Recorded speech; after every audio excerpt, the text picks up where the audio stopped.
सभी साथियों को ओम नमस्कार, जय हिंद और वंदे मातरम।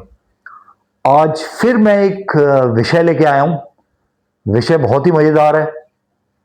मेरे विशेषज्ञ बनने के साथ साथ लोग मेरे बारे में क्या सोचते हैं, क्या बातें करते हैं, तो मैं बताऊं।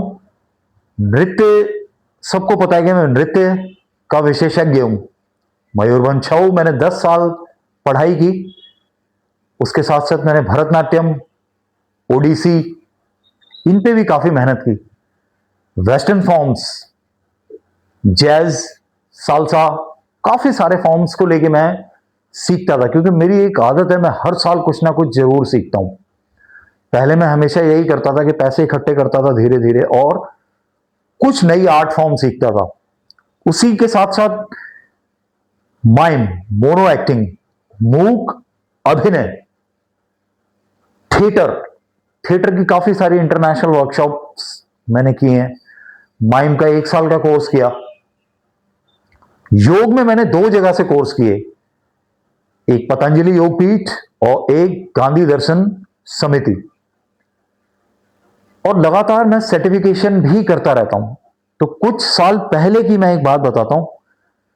किसी ने मुझे मूवमेंट वर्कआउट करते हुए देखा कि ये व्यक्ति कौन है।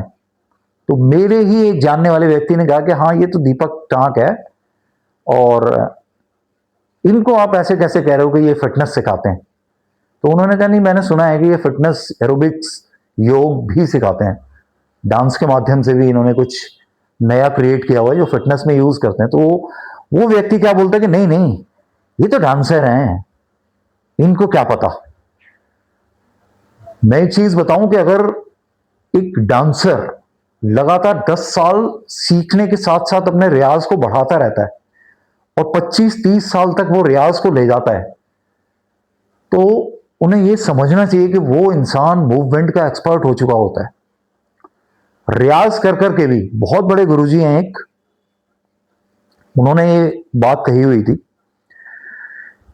कि जब भी आपको 5 चीजें आती हैं ना, तो आप 5 चीजों का ही रियाज करो, वो 5 चीजें आपकी 5000 हो जाएंगी। तो ये फैक्ट है। तो कई बार क्या होता है कि अपने ही जानने वाले लोग, जो लोग हमसे सीखना चाहते हैं, उन्हें मिसगाइड कर रहे होते हैं कि नहीं नहीं, यहां मत जाओ, आप यहां जाओ। मगर एक ट्रेंड और एक अनट्रेंड इंस्ट्रक्टर में बहुत फर्क होता है। ट्रेंड जो गुरु होते हैं वो हमेशा अपने शिष्य की अच्छाइयों को पहचानते हैं, उसके अंदर क्या कमी है, हम क्या चीज लेके उसको, उसकी मान लो उसकी फ्लेक्सिबिलिटी कम है, हम क्या क्या व्यायाम कराएं उसे कि उनका फ्लेक्सिबिलिटी लेवल बढ़े, शरीर लचीला हो जाए। इसी प्रकार से रिदम के साथ कौन कैसे खेल रहा है। हम जो डांस फील्ड के लोग हैं, एरोबिक्स और जुम्बा जब हम सिखाते हैं ना, तो रिदम का एक अलग लेवल होता है। और जो अनट्रेन्ड लोग हैं, जिनको रिदम का ज्ञान नहीं है, सिर्फ एक बस तुक्के के साथ चल रहे होते हैं, वीडियो देख लिया, वहां से एक रील उठा ली, 4 स्टेप पकड़े और कर दिए। हम लोग ऐसे लोग हैं जो कि मूवमेंट को आप कोई भी रिदम बजाओ, हम करेंगे। ढोल बज रहा है तो हम ढोल की तरह नाचेंगे। वेस्टर्न बीट्स, हिप हॉप बज रही है तो हम हिप हॉप वाली चीजें करने लग जाएंगे। तो ये चीज बहुत है। तो मेरे हिसाब से ना उन लोगों को थोड़ा सा अपना माइंड सेट बदलना पड़ेगा। किसी को भी ऐसे मत करो कि यार इसको ये नहीं आता, इसको वो नहीं आता। अगर कोई इंसान सर्टिफिकेशन करके आता है, अपना एग्जाम दे के आता है, एक विशेषज्ञ कमेटी होती है, उसके सामने अपनी चीजों को परफॉर्म करके आता है, तो वो समझ सकते हैं कि वो क्या कर रहा है।